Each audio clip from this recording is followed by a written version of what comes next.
Radio کہانی میں اب آپ سن سکیں گے یادیں ماضی، جسے تحریر کیا ہے اسد فریدی نے اور آواز ہے فرخ شیخ کی۔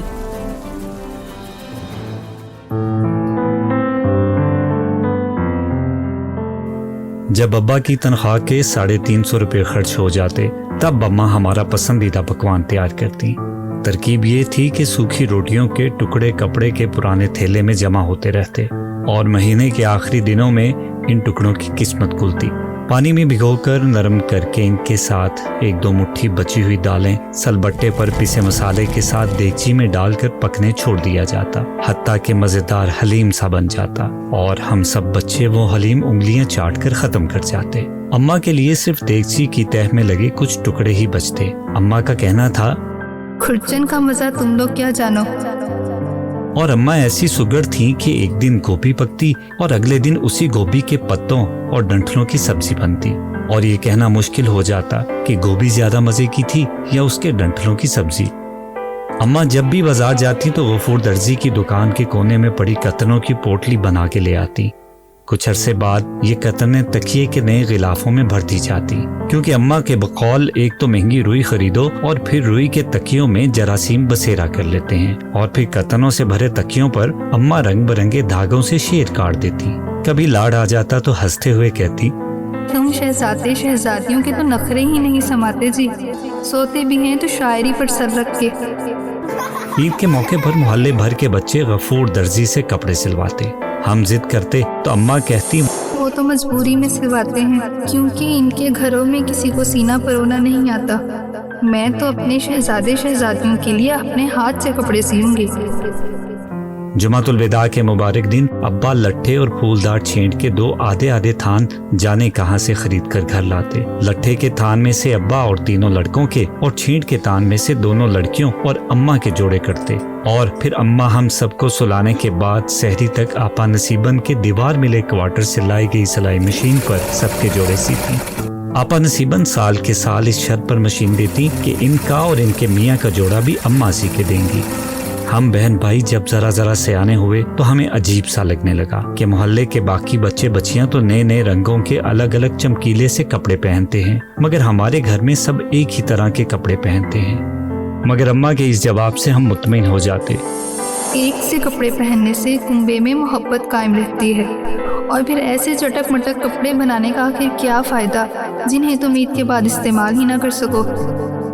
چھوٹی عید یوں بھی واحد تہوار تھا جس پر سب بچوں کو ابا 1 روپے کا چاند تارے والا بڑا سکہ دیتے تھے۔ اس کے انتظار اور خرچ کرنے کی منصوبہ بندی میں چاند رات آنکھوں میں ہی کٹ جاتی۔ صبح نماز کے بعد ہم بچوں کی شاپنگ شروع ہو جاتی۔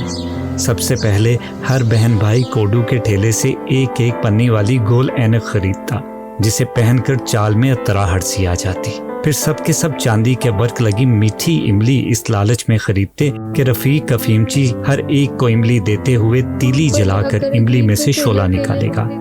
پھر خانہ بدوشوں کے خانچے میں بھرے مٹی کے کھلونوں اور رنگین کاغذ اور بانس کی لچکدار تیلیوں سے بنے گھگھو گھوڑے کی باری آتی۔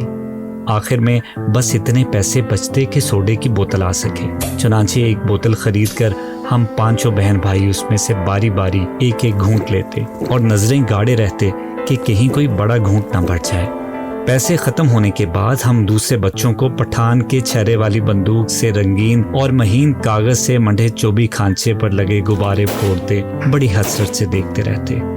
بندر یا ریچھ کا تماشا بھی اکثر مفت ہاتھ آ جاتا، اور اوپر نیچے جانے والے گول چوبی جھولے میں بیٹھنے سے تو ہم سب بہن بھائی ڈرتے تھے، اور اس کا ٹکٹ بھی مہنگا تھا۔ بقرعید پر سب کے ہاں قربانی ہوتی سوائے ہمارے، مگر یہاں بھی اماں کی منطق دل کو لگتی۔ جو لوگ کسی وجہ سے دنیا میں قربانی نہیں کر سکتے، ان کے بکرے اللہ میاں اوپر جمع کرتا رہتا ہے۔ جب ہم اوپر جائیں گے تو ایک ساتھ سب جانور قربان کریں گے۔ ایک دفعہ گڑیا نے پوچھا، اماں کیا ہم جلدی اوپر نہیں جا سکتے؟ ہر سوال پر مطمئن کر دینے والی اماں چپ سی ہو گئیں اور ہمیں صحن میں چھوڑ کر اکلوتے کمرے میں چلی گئیں۔ ہم بچوں نے پہلی بار کمرے سے سسکیوں کی آوازیں آتی سنی، مگر جھانکنے کی ہمت نہ ہوئی۔ سمجھ میں نہیں آیا کہ آخر گڑیا کی بات پر رونے کی کیا بات تھی۔ کوئی 6-7 ماہ بعد ایک دن اماں باورچی خانے میں کام کرتے کرتے گر پڑی ابا نوکری پر تھے اور ہم سب اسکول میں۔ گھر آ کر پتہ چلا کہ آپا نصیباً اماں کی چیخ سن کر دوڑی دوڑی آئیں اور پھر گلی کی نکڑ پر بیٹھنے والے ڈاکٹر محسن کو بلا لائیں۔ ڈاکٹر صاحب نے کہا کہ اماں کا دل اچانک ساتھ چھوڑ گیا ہے۔ تدفین کے بعد ایک روز گڑیا نے میرا بازو زور سے پکڑ لیا اور یہ کہتے ہوئے پھوٹ پڑی، خود تو ہم اوپر جا کر اگلی پر کیلے کیلے بکرے کاٹیں گی اور ہمیں یہیں چھوڑ دی۔